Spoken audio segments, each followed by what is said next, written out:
Hi, I'm X from the Candid Frame, and today I want to talk about unusual compositions. Now, when we usually make pictures, it seems like we often make photographs using two rules of composition. Either we put our subjects right in the center, or we use the rule of thirds. And it seems like there's nothing else to consider in terms of making our photographs. And I've seen plenty of imagery out there that uses other rules, other concepts in order to build effective compositions.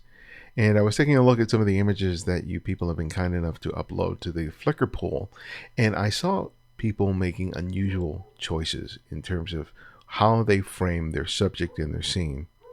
And for me, it's really a good thing to see people do that because it breaks me out of this rut of always thinking that I can only compose shots in certain ways. And so I chose some images from the pool to demonstrate, well, just different ways that we might consider making a photograph, because following the rule of thirds is not always going to give us the best result. So let's jump into the images that we have.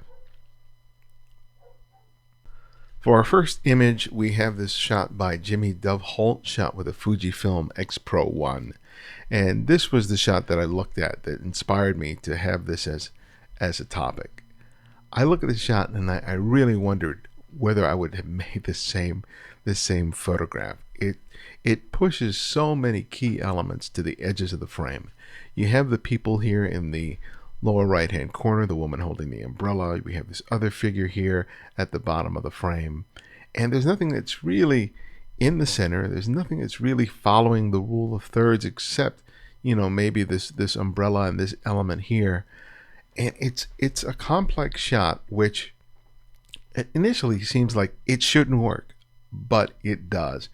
And I took a look at it, and I had a visceral reaction to the shot because it just clicked with me. But when I take a look at the shot, I'm trying to understand, well, why is that? Why does the shot work, even though it seems to be breaking a bunch of rules of photography? And I think one of the reasons why it works is because of the difference in brightness, in contrast, and how shape and line are all coming together. I focus here largely because of, I think it's the pattern. There's this contrast. It's sort of like, I don't know exactly what this pattern is here, but it's a real draw, as well as all these lines that lead into the center of the frame. And then my eye goes here, it goes down the arm, and then it goes to her. It goes to her here. This area here seems to be the brightest element of the frame, but for some reason my eye goes here, but it eventually starts wandering around here, and it sort of comes full circle. So I think the combination of the contrast, the lines, the patterns allow me to negotiate the frame in sort of a circular pattern, and it wouldn't seem initially obvious that that's what it's doing, because it seems like there's so many things in competition with each other. But I think that I think one of the things that holds this shot together is there is a repeating of pattern of shape and lines. It's obvious that it's happening here with the umbrella. In this wall here, it's happening with these sort of squarish sort of tiles. We have these sort of long patterns here. We have the patterns of the buildings. We even have the patterns on this woman's stripes on the sleeve of her shirt. And even though the patterns themselves aren't the same, I think it's part of what holds the image together for me. And I just love the fact that this woman's face is here. I don't know if this image would work as well as it does if it wasn't for this anchor of this woman here. If it was just this woman's hand and there was nothing there, I don't think the shot would work. I try to imagine without that woman there, and I think that, as I've talked about in other videos, she provides the sort of the flourish. She provides that little accent, that gesture that really completes the shot for me. I wish I could more adequately describe what it is that's working for me, but to be quite honest, I can't completely figure it out. I'm breaking it apart and trying to see about what I'm responding to. And even with understanding that, I'm not able to definitively tell you why this shot works. I just know that it does for me. And there's something about trusting that instinct when you're making shots and looking at shots. That I think that's really important for me.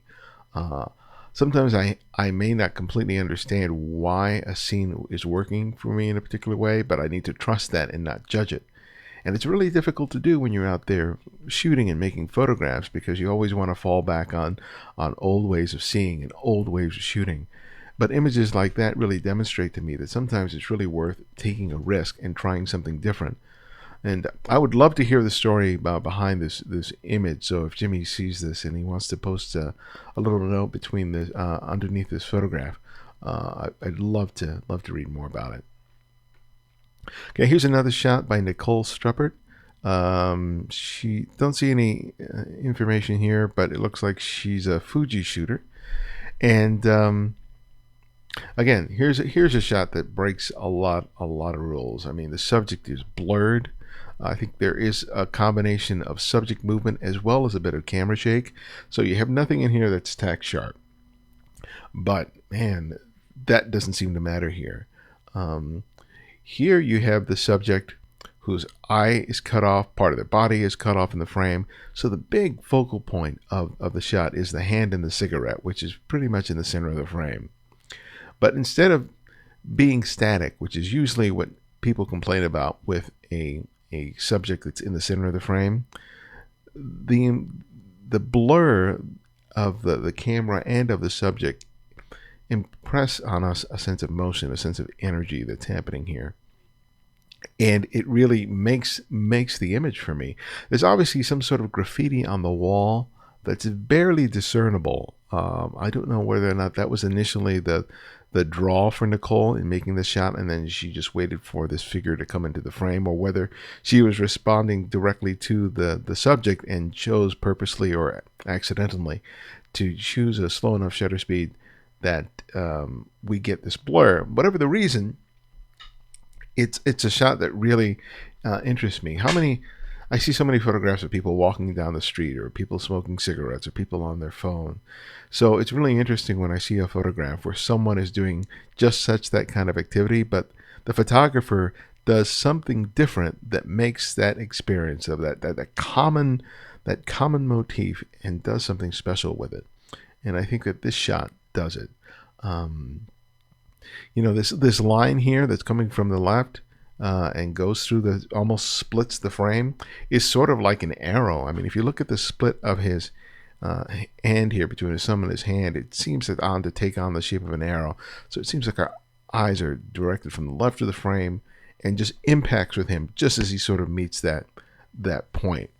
Again, it's contrast here that I think that is making the heart of the image. This black t-shirt or whatever he's wearing, contrast with his coat, the hand, the wall. This becomes a huge magnet in terms of where my eye goes in terms of the frame.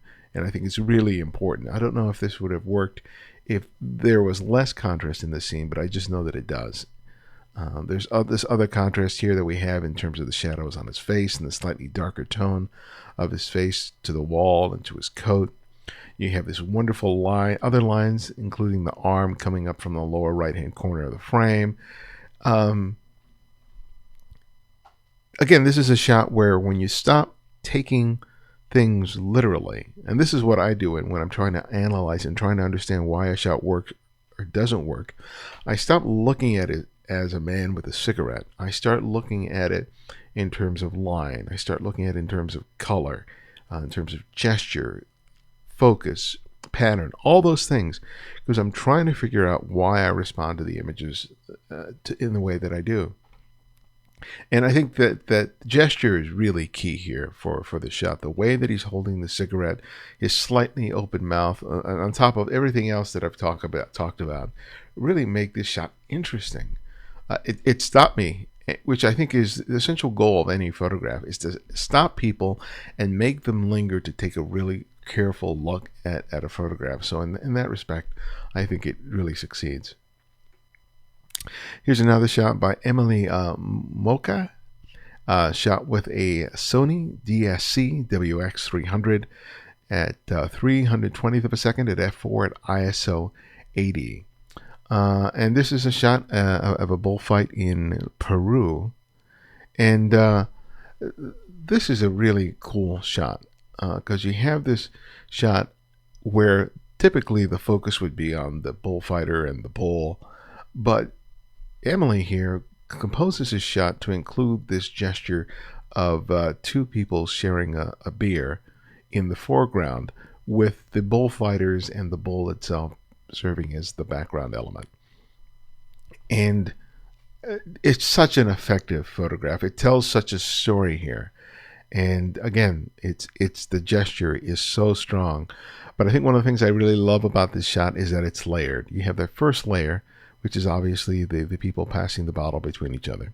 Then you have the two figures immediately in front of them who are wearing these sort of straw hats that are part of the audience. Then you have the bull ring itself with the bull and the figures that are in the ring, and then you have the crowds in the background. I mean, this image is just broken down layer after layer after layer, and it just comes together really, really beautifully. The light quality here is just phenomenal. But this image is such an effective use of space.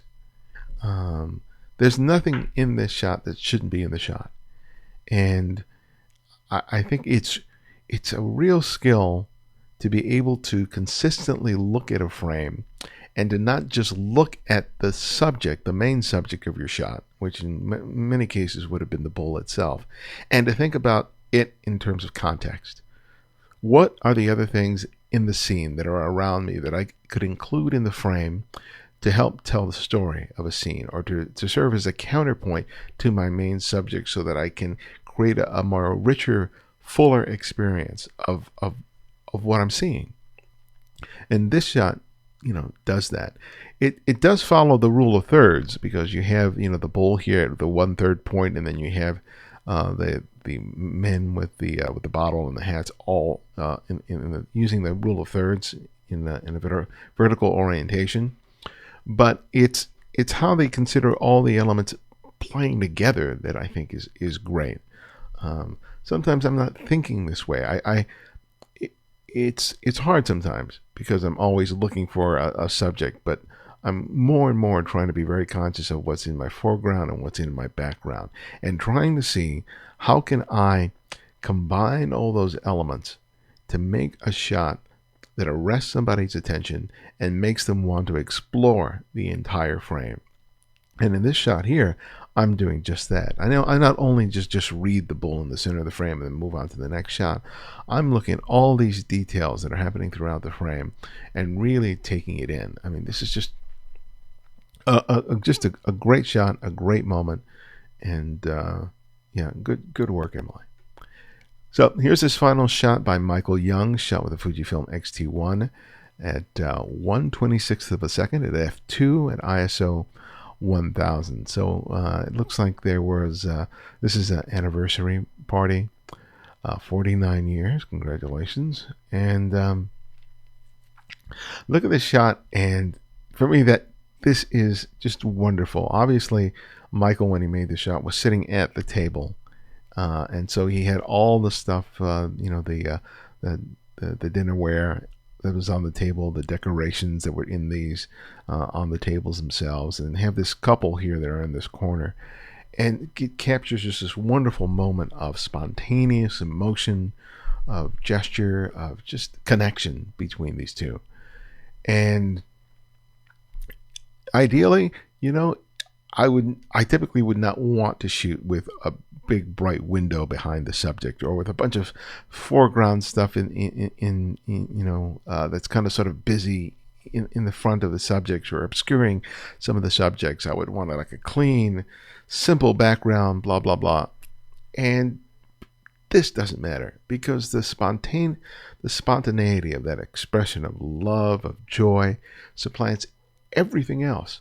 I mean, how many times do we hear about don't include pictures with text in the frame? And even though it's barely readable in here, we have that. We have these really strong photographs that are in the background here, each of which look like beautiful, beautiful photographs.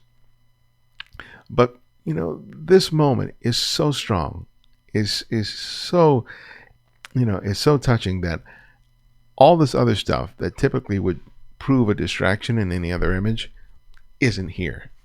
And I think part of the the way that Michael composed the shot was just as a result of the fact of where he was sitting. He didn't have a whole lot of control in terms of where he was relative to his subjects, but he was really aware of them.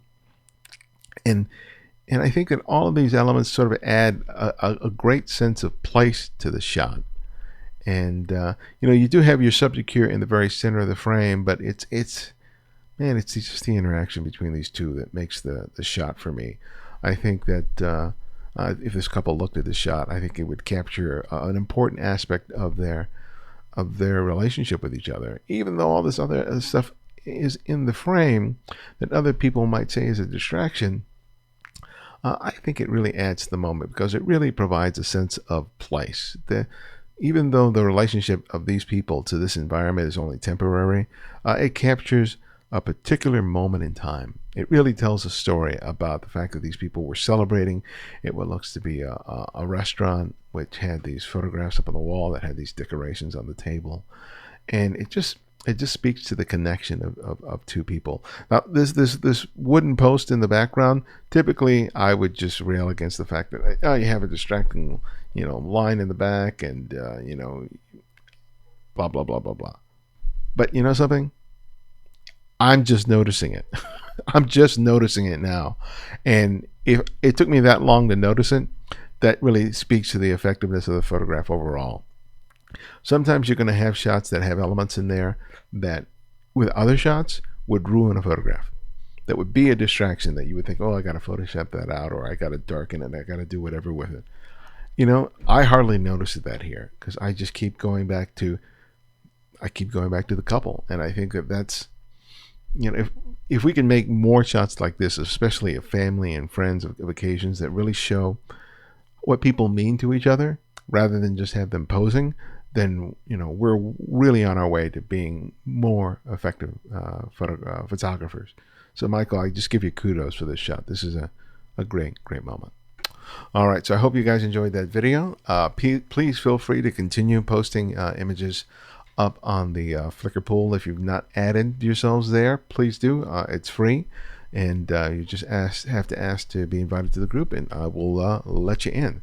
There's some great photographs here, and I look forward each time I produce these videos to see some of the great work that people are putting out there, because I'm going to go out shooting this Saturday, and looking at these pictures really give me food for thought. They really make me think about, well, what can I do differently? Because one of the things I don't want to do when I go out there is I don't want to make the same pictures over and over and over again. And taking a look at these pictures specifically are really going to give me some ideas of things to try while I'm out there shooting. And I hope it does the same for you. So thanks again for joining me, and I'll see you next time.